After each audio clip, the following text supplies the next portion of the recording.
I have never been bombarded with so many services and products in my life ever before. Top 4 supplements all women in perimenopause should be taking.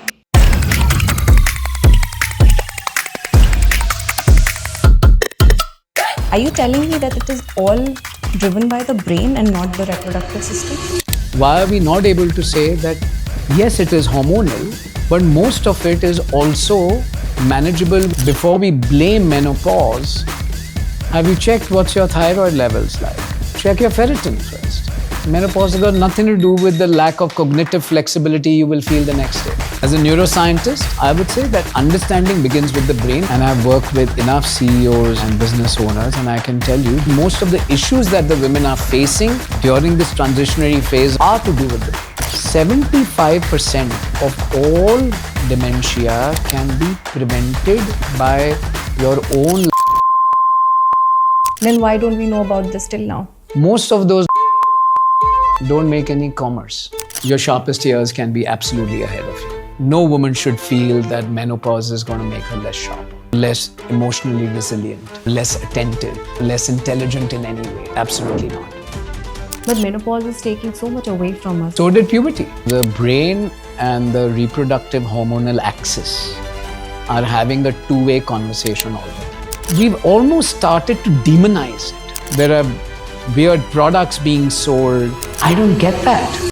Why is it today that we are talking about it in just hormonal terms and then creating a product for it? Let's stop treating it like a disease.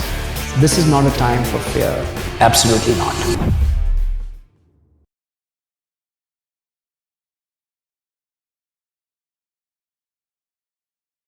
Mr. Bagrodia, this episode is dedicated for women who want to take charge of their decisions and not give in to fear and anxiety that comes with midlife. Women who are in the age group of 35 to 55, this is becoming the hot selling market. I have never been bombarded with so many services and products in my life ever before. You work with a lot of high performing CEO level people. I want to understand how, it's told that a woman's brain is very sentimentally and emotionally driven, whereas a man's brain is very logical. So is there actually something called a female brain per se? Well, I mean, I wouldn't say female brain the way you're saying it, but yes, men's and women's brains can be different. It's also because anatomically they are different, right? Not just the brain. The brain doesn't function in isolation. So the brain and the reproductive hormonal system are having a two-way conversation all the time in men and in women. So depending on the hormones that are available, the brains will function differently, right? The life journey of women is different from men. Men don't menstruate. Men don't carry babies. So hence, their life journey, let's say for the first half of life, will be different from women. And what those hormones generate, the kind of behaviors those hormones generate, will not be existent in men the way they are in women. Women hence will tend to have certain instincts which will be different from men. But a huge differentiation is context. So it's unfair for anyone to say that, oh, it is a female brain. It is the context, the environment, the lifestyle, the life situation. At what stage of evolution is the woman's brain in question that you're discussing? Is it pre-puberty, post-puberty, postpartum? Is it perimenopause, post-menopause? So it is a conversation that individual's brain is having with that individual's body and nervous system and the hormones, which will determine a lot of their logical versus emotional responses. You have mapped 21,000 human brains. What does a brain mapping required for, and how did this entire thing come about as to why does a person need to map their brains? So, great question. So the MRI looks at, how your brain is physically, right? Uh, Brain mapping, what we do is understanding how the brain is functioning, Okay. right? So when you do an ECG for your heart, you're understanding the electrical activity in your heart. Same way, we are trying to understand the electrical activity in the brain and understand how different parts of the brain, different networks in the brain are functioning, how they're communicating with each other, are they doing it efficiently, are they not dysregulated? And why this matters is that each of your decisions, and I don't mean big decisions, every micro decision in your life is by your brain. Every breath you take, in a way, is controlled by your brain. Your heart rate, etc. The brain has a role to play in your digestion, thoughts, sleep, memories, just about every ounce of your being. And that electrical activity is generated and dominated by patterns which the brain has created over years, over generations, over decades. So now you are ultimately a sum of these patterns, subconscious patterns in your brain. And there is no better way currently than to map your brain using technology, which is non-invasive, is what we do, where we are simply reading your brain waves and helping you understand what makes you you. Why are you the way you are? So it's not enough to say, oh, I have anxiety.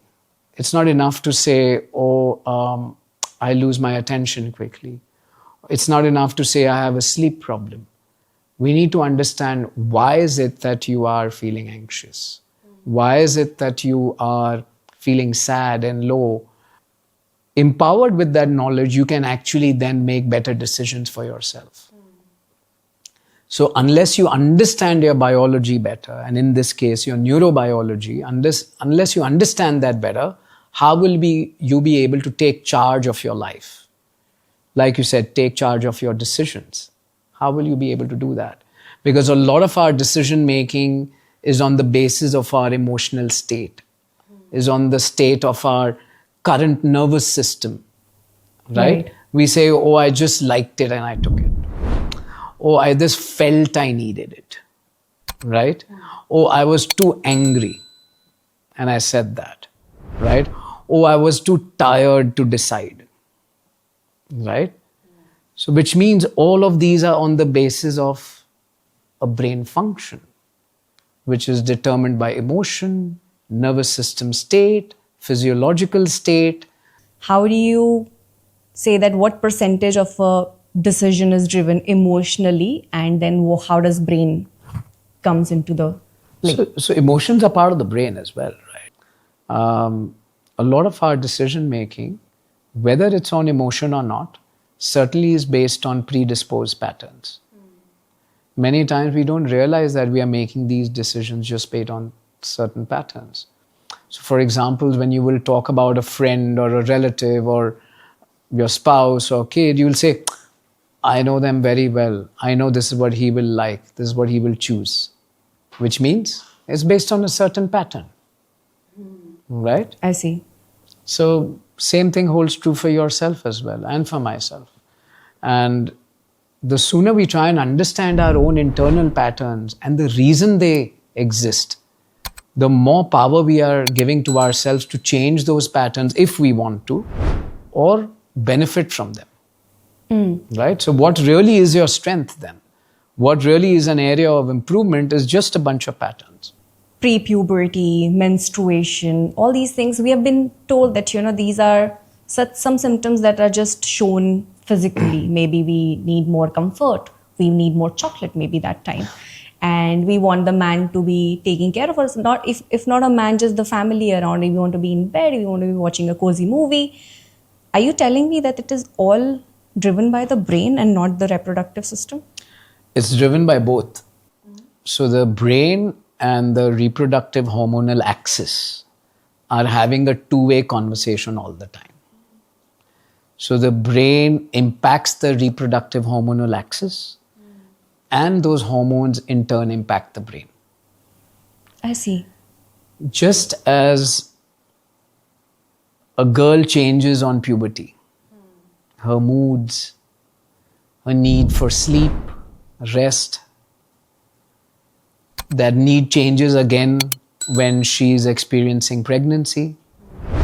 The need changes again in postpartum. The need changes again in perimenopause, menopause, and then postmenopause. These choices in a woman's entire month, which is very, very heavily impacted by her cyclical biology, are these choices changing every week? Well, not every week, but certainly menstruation changes the brain patterns. How does it look like? How does it impact the brain? Yeah, so sensitivity increases, which is why sometimes you will feel certain women are given into maybe restlessness or irritability, or sensitivity could be in another way where you feel sad and low. Second is energy is a function. So there is definitely a depletion in energy, right? And which is why, allostasis has a huge role to play, where if the body is naturally depleted in energy, then its ability to recover from external stresses is not as high. The third is it can impact sleep. It can impact homeostasis, which is the brain and body's natural ability to maintain its temperature, right? So these are some of the very easy ways where you can objectively understand and appreciate what your or your friends or anybody's body is going through during the monthly cycle. You said something very interesting a few minutes ago, saying that, when it's the monthly cycle, I want to maybe have chocolate and watch Netflix. Well, what were women doing before chocolate and Netflix? What was comfort then? So the definition of what is comforting at that time of the month will keep changing. But yes, you want to have comfort.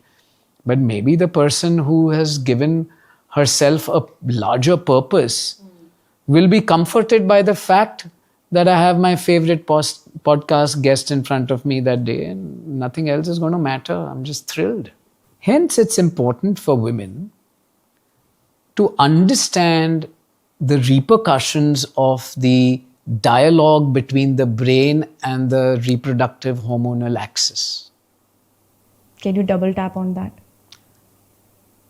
So the brain is interacting with the reproductive system. It is impacting the hormones. Which hormones are impacted the most? All your hormones, for whether men or women, all hormones are being impacted by the brain. Right? Your thoughts, your anger, your frustration, greed, lust, all of it impact your hormones. Vice versa, they impact your brain and the emotions, the cognitive behavior, so on and so forth. I'm going to perhaps quote a phrase which people have either seen on television or media, saying, "Oh, it's that time of the month. Don't speak to me about this." Right? Which means it is a state of my nervous system. It is that time of the month means it's a state. Right. And you can discuss this with me at any other time, which means my personality, my character will respond to it differently at that time, not at this time of the month. So what is changing? Why is it that you can't discuss it with me right now? We are admitting, and people should realize, that it is the state of my nervous system during those 4 days, 5 days, and a few days before and after. But now when you say that, and I walk into a boardroom and into workplace, which is a very hard negotiation, it's a business meeting, and I'm in that time of the month, I don't think I have the liberty to be asking for any grace. If you're able to distinguish between your ability to negotiate on 1st of Jan vis-a-vis whatever date it is, your ability to keep calm between these two dates, your ability to think through strategically and be absolutely cognitively sharp between these dates. There it is. It says I might need to change a few things in my calendar as per the sharpness or the cognitive. No, that's what I'm saying. Changing it in the calendar is you coping with it, which is not bad. Certainly. But understanding that, okay, right now I am being a little restless. Right now I am being a little too sensitive. So my words, my choice of decisions are perhaps being driven by A, B, C, D, E. And yes, I agree, it is not easy, 100%. These are changes which are not understood enough. For far too long, we've only seen them as ovarian changes, which it is not only. It is definitely very, very closely linked to the brain and the state of the brain. So, since the state of the brain is not in your control, because that time of the month will come, there will be hormonal changes, then what's in your control is the environment that you give the brain. Why is it today that we are talking about it in just hormonal terms and then creating a product for it? Why are we not able to say that, yes, it is hormonal, but most of it is also manageable with a better lifestyle, with a better routine,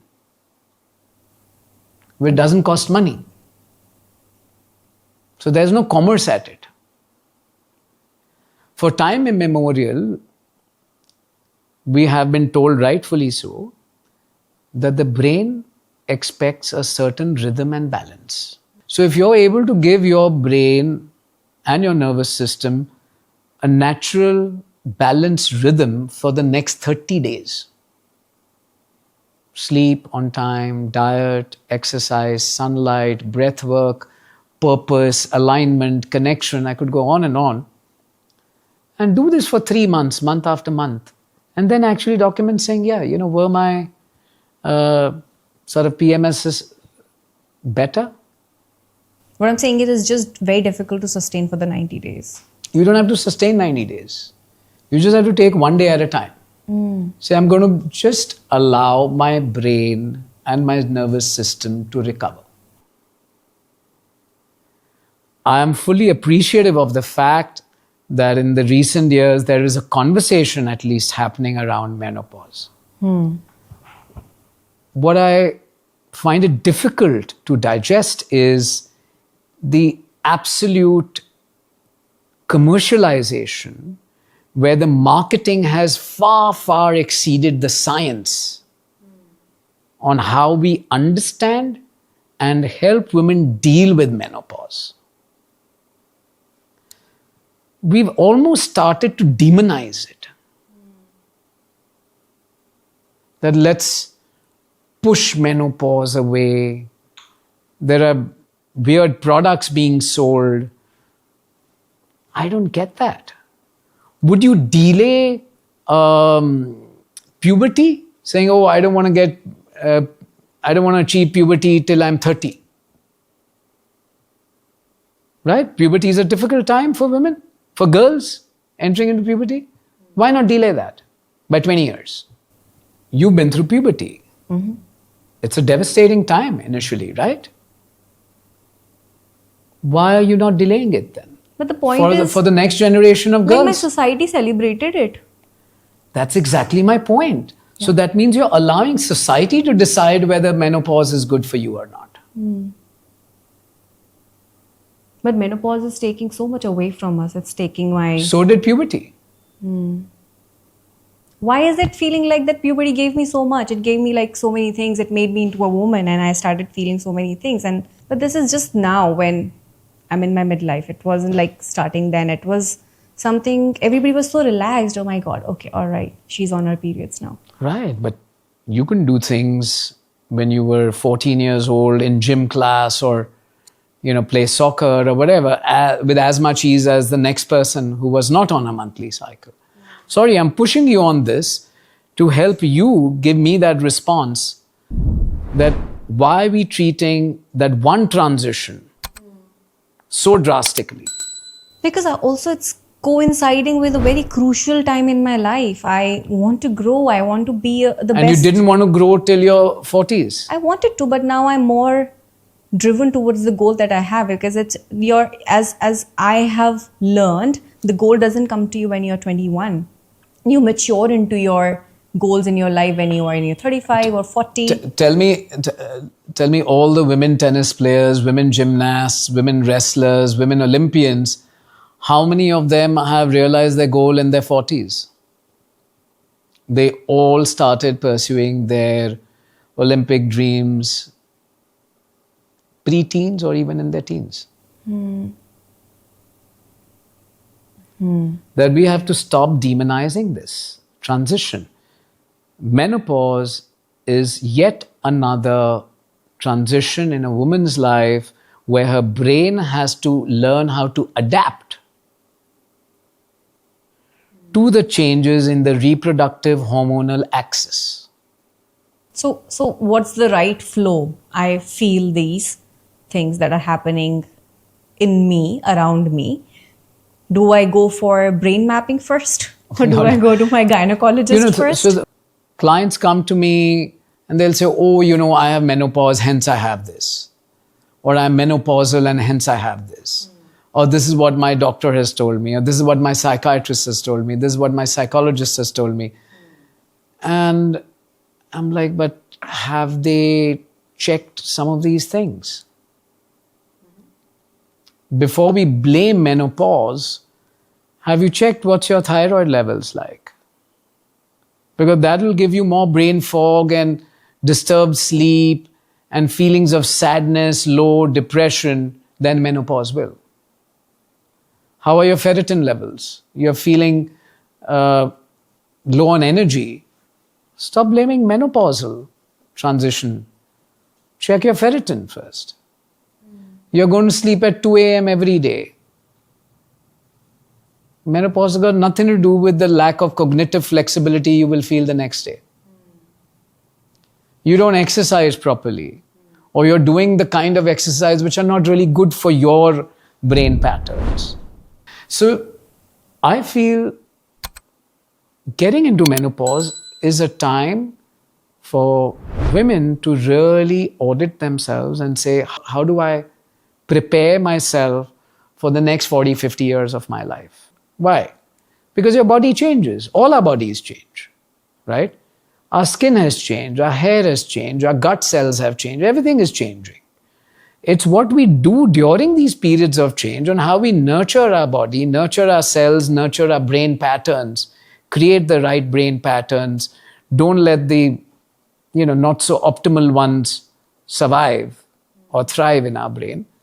That will determine our response to a lot of these situations. So how do you create these correct brain patterns and do away with the ones which are not serving you? Through rewards and punishment. What does that Reward mean? the right ones and punish the wrong ones. Reward the right behavior in you, punish the wrong behavior in you. Keep aiming for self-regulation, which means keep engaging in those activities which may or may not feel pleasurable in the short term, but are rewarding in the long term. Today is a holiday. You are working on a holiday because I was available to do a podcast today. So you are doing something which is good for which you think is good for your long term. I'm not saying I'm important enough for you to work on a holiday. Yeah. Right? So you're doing that. Right? Yeah. Now you could create it into a stressful situation where at the end of the day you say, oh my God, what a day. I had to work on a holiday to record this podcast. Woe me. Or you could say, you know what? Life is amazing.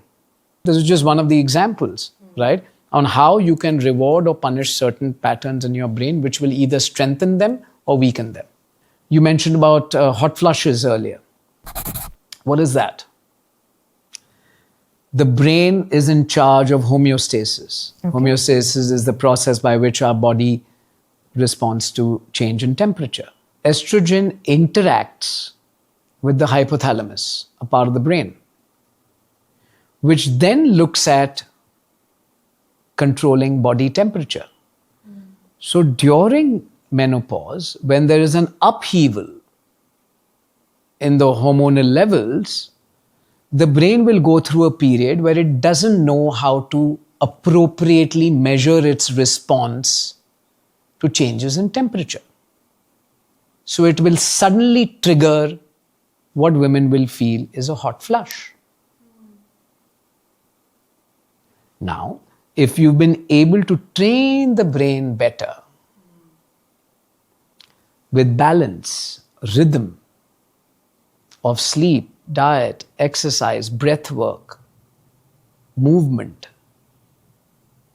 you will have a milder response. What is brain fog? So most of the time it is, when you say fog, means are you saying I'm not able to think through things as clearly? Are you saying I'm not able to calculate as easily? Are you saying that I'm not able to remember as easily? Are you saying I'm not able to stay attentive? It could be all of the above. Most of the time, it's not just menopause.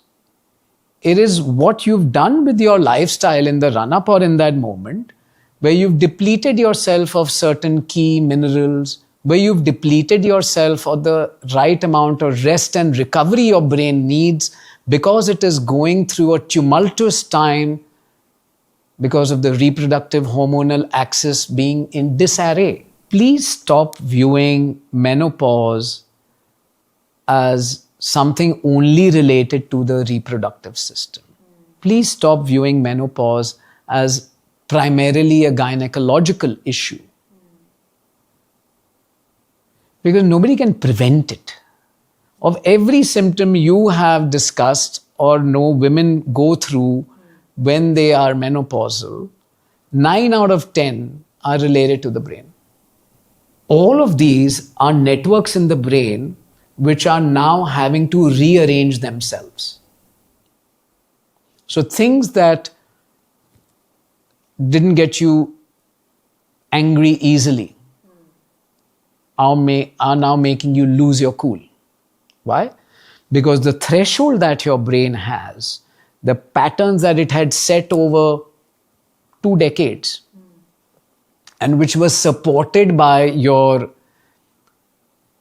reproductive hormonal system, are no longer as well supported. If you don't have knowledge of this fact, then you're just going to say, oh, these days, I just feel all of these symptoms. And you land up with a questionnaire and say, do you have these symptoms? And you'll say yes to all. And nobody is asking you about what you do with your life or your routine. And then you're handed a prescription. But that's my problem. 80% of the traditional system. I go to... And I don't think that is the traditional system. That is modern medicine. The traditional system is what we had since 5,000 years. This is modern medicine, which is 200 years old. And out of that, what we are referring to is probably 40 years old. Unfortunately, with marketing and commercialization, we are, just overseeing a lot of what has been given to us only for commercial gains. So I was seeing this show, Shark Tank. I think there's a lot of conversation around preventive healthcare, longevity, peak health, and brain is a very integral part of such conversation. So I saw a funding that has gone to a startup over there, which makes you play games and it tells you your brain age. How positive are you that these kind of startups are there to again feed into the ideal customer group of 35 to 55-year-old women who are anyway completely perplexed about what's going on? So I don't know who you're specifically talking about, but no, when you're talking about brain age with a game, there's zero evidence to such an activity. Let me ask you this: any racket sport you play? Yeah, I used to. What? Badminton. Okay. So day one of badminton, you're going to be pretty bad at it. Day 30, you'll be much better at it. So same with a game on an app. Day one, you might not be good at it. Day 30, you'll be great at it. That doesn't mean you've de-aged the 30th time you played that game. You need objective measurements. So as long as there's evidence to say that this is an objective measurement, if somebody can show science that this is how the brain is aging if I play a 5-minute game, great. But I don't see that. But if somebody is saying, yes, this is what the average body temperature is, and these are the reasons why it can go up, and if there is evidence to it, then we better listen to that evidence.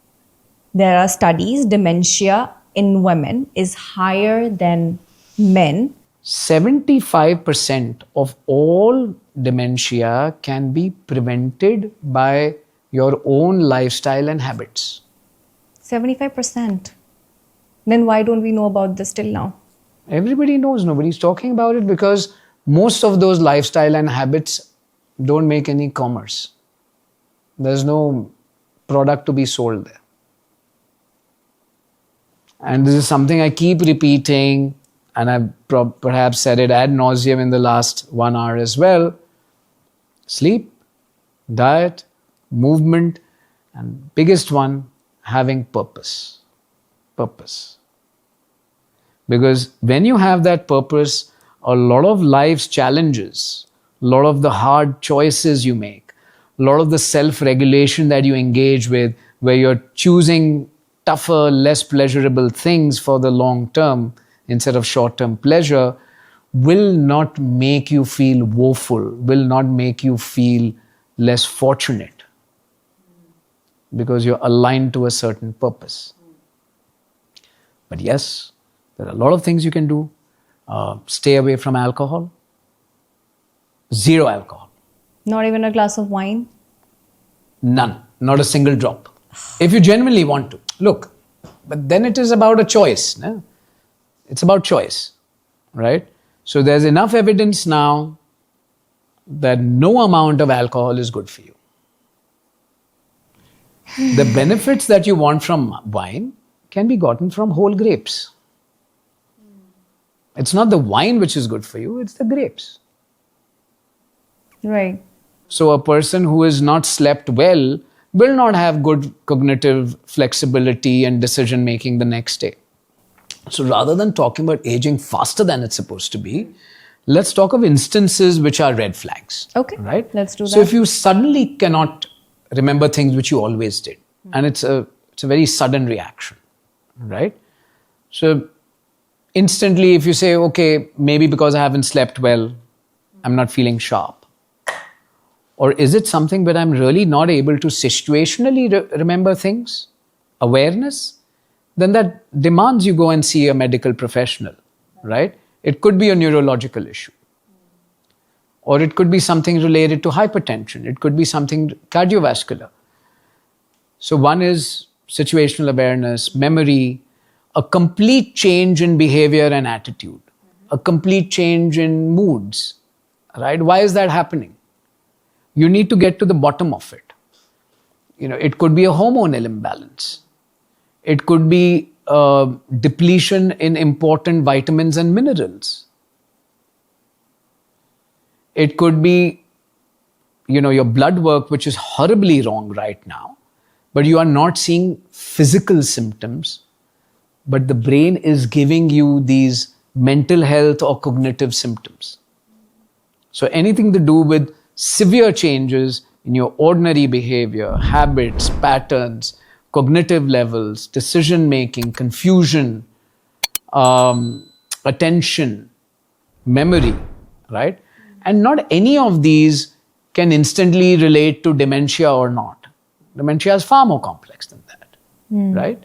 So any of these, which is very sudden, very pronounced, without a valid explanation, which is basically biological, should be referred to a medical professional. But like I said, even before that, there are certain checklists which you can do for yourself. Let me ask you, if you're dehydrated for 2 days in this Delhi heat, and you're making a decision on a kind of email or a bunch of questions to ask your next podcast guest at 2 p.m. in the afternoon, standing in the Delhi sun after being dehydrated for 2 days. Are you able to think clearly? No. Do you need a mental health professional for that, or do you just need to hydrate yourself and rest? Water. People say, oh, there's a chemical imbalance. Yeah, that chemical is H2O. Right? So there are a lot of simple things that we should just be aware of without extrapolating to things as grave as dementia. Right? We have so many clients who have developed a certain brain pattern just because they are runners. And a pattern which is not useful for them, which is actually harming them. Because they engage in long distance running, marathon practice, etc. Doing certain activities in a certain manner, whether it is running or not, will have a different impact on the conversation the brain has it with self. Right? And running provides that opportunity or enforces it. Playing a different sport enforces something else. Right? So depending upon that individual's very in-depth and objective brain map is how I'm able to give them that advice. So what did running cause to this person? What was the So challenge? let's say in this case, it was a lot of overthinking, a lot of obsessive and compulsive thoughts. For certain other individuals, I've seen a lot of rigidity, intellectual inflexibility, which they don't realize, but at the core, they become like that. Over time, exposing yourself to this rigorous work environment in the night from a founder level, how can it trickle down and impact the entire system? So one, I don't think it's possible to do this forever. Right? I think the body will give away. So yes, I'm sure if that particular founder, let's say, has worked till 2 a.m. or 4 a.m., he's obviously not doing it for 10 years or 20 years every night, right? There are certain days where you've perhaps had to do it, or certain weeks. And there's crunch time. And I don't think there's a problem with that. I mean, I can't imagine any large, successful organization in India in the last 100 years, which was built on absolute work-life balance every day, every week. There are bound to have been periods or days or weeks or months where there was no work-life balance, right? Work-life balance is important, but then in the larger context, right? Why are you viewing work-life on a daily, weekly basis then? Your lifespan is 80 years or 90 years. Or somebody, purveying in longevity or brain-first longevity, I would say it's maybe 100, 120 years. So why decide on a daily basis or a weekly basis? Right? That's one. Second, who decides the difference between work and life that time? I don't think as society, we should be pulling down those who want to work in more by saying, oh, you don't have work-life balance. I think that's regressive. Now, when I was researching for this entire conversation, I also stumbled upon midlife transitions being compared with discovery of ADHD. How does that confusion come into the picture, and how can women differentiate that this is not a new disease that's coming into my system or something that has happened from the childhood and now it's showing up in my brain, and it's just something which is natural, aging, and why does it feel like ADHD? So first off, one of the issues that women will face in this transition of menopause, am I allowed to call it a transition, or am I belittling it for you? It's definitely naturally a transition. As long as you're not calling it a decline, I think we are all fine. No, but it is that's the next word I was going to use, that you will find a decline in your energy, because it is also a transition which reduces the brain's natural ability to metabolize energy. Let's just take a step back. Whether man or woman, the brain is the most energy hungry organ for both genders. It occupies just about 2% of body mass, consumes between 20% to maybe 33-35% of your energy.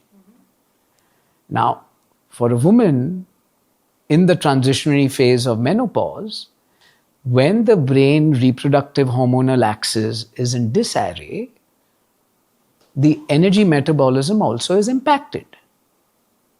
So it requires more energy, more rest, more recovery to do the same level of tasks that it was doing with ease earlier during that transitionary phase. So first of all, understanding that a lot of the issues that you are facing in terms of mental health, in terms of attention deficit, are actually lack of energy more than anything else. Can a woman's brain be trained to handle this transition that's happening? Because I remember you spoke about this neuroendocrine transition that women go through. What are the 5 things that a woman needs to understand that are definitely be a part of this transition, and how can they embrace it then gently? Okay. So thank you for saying that. Yes, it is a neuroendocrine transition. Nothing more, nothing less. You started the podcast with a very important statement. You said fear. You said you are being bulldozed with so many messages which are making you fearful of taking action.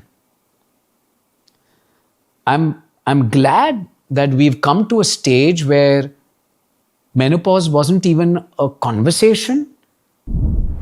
So we were in a realm of ignorance. But now we have very, very quickly moved on to hyper-commercialization, where marketing is way above science. I think we need to find that balance in between, where the conversation needs to be more holistic. Do you want to have an older version of you which is exactly the same? That's not possible. And our pursuit of that vision is what's landing a lot of us in trouble, right? So I want to look exactly the same that I was at 18. I don't know how possible that is without plasticizing everything. You will never understand what I'm going through, because I have personally been told that midlife theory is where men do not belong in the conversation because it's all about females. So how do you see that perspective needs to shift? By bringing science into the discussion. I will never be able to physically have that experience and understand what every woman will feel of not having that same sex drive, of brain fog, of anxiety, of fear, of sleeplessness, or hot flushes. But that does not mean that I do not access science and evidence and understanding of combining Vedic wisdom with modern tools of neuroscience to help women. I don't have to go through a heart attack to treat someone or help prevent a heart attack for someone. Is there any activity or any exercise that you think can build cognitive resilience, better your coordination or the flexibility of the brain? Is there anything that you suggest? Many. I'm, playing a racket sport, learning how to dance, learning how to play a musical instrument, learning how to sing, learning how to write poetry, for example, exercising in new terrains, natural terrains, visiting different natural landscapes, The list goes on and on. But these are so natural. There's no hack in it. There's no percentage you are proposing as to, do this hanging activity or do this grip Well, test. Your brain is also a piece of nature, right? So why would I require unnatural activities, Yeah. right? Playing a racket sport is just phenomenally good. Learning how to play a musical instrument is just phenomenally good. Our traditional forms of dance are just brilliant, right? How can I practice intentional switching when my attention is deviated? So as a precursor to that is using breath work. Just normal breath work? No, focused breathing, intentional breathing. Breath work is one of the easiest ways to connect the body, brain, and mind. Right? And if you practice that certain times a day, let's say morning, evening, before you go to bed, then at that moment when you need that attention, you'll be able to come back to that moment and that task at hand if your body and brain and mind are in sync. So, Mr. Bagrodia, if a 45-year-old woman is listening to this conversation and she thinks that her sharpest years of life are behind her, what would you want her to understand about the adaptability of brain? Perhaps the most important one, align yourself to a purpose for the next 40, 50 years, which you are seeing right now. Write it down. This is not journaling. This is just discovering yourself and say, hey, you know what? I'm 45. I probably have another 40, 45, 50 years ahead. What do I want out of it? And there's enough evidence out there. Women at any age will be able to perform with as much resilience, as much cognitive ability, as much sharpness, with as much attention, memory, intelligence, emotional intelligence, compared to men, if they just follow their own understanding of their brain, their nervous system, their lifestyle, they should not fear menopause for it. And they should not engage in fear-based decision making. Like you said, you're being bombarded with those messages that if you take this pill, this will help you. If you don't take this pill, your bones will weaken or you will lose your mind. Far from it. There is no single pill for it. There is no single sort of silver bullet for it. Let's understand those patterns so that you can come up with a solution which is specific to you. I think that's an absolutely therapeutic and lovely end to this conversation. Thank you, Mr. Bagrodia, for sharing such wisdom about our brain. I hope I have been able to achieve everything that I started with, and this conversation will give more and enough agency to the women in their midlife. Thanks a lot. Thank you for allowing me to be a part of this important conversation for women's health and women's well-being. And I would say just for women overall. Thank you. Thank you.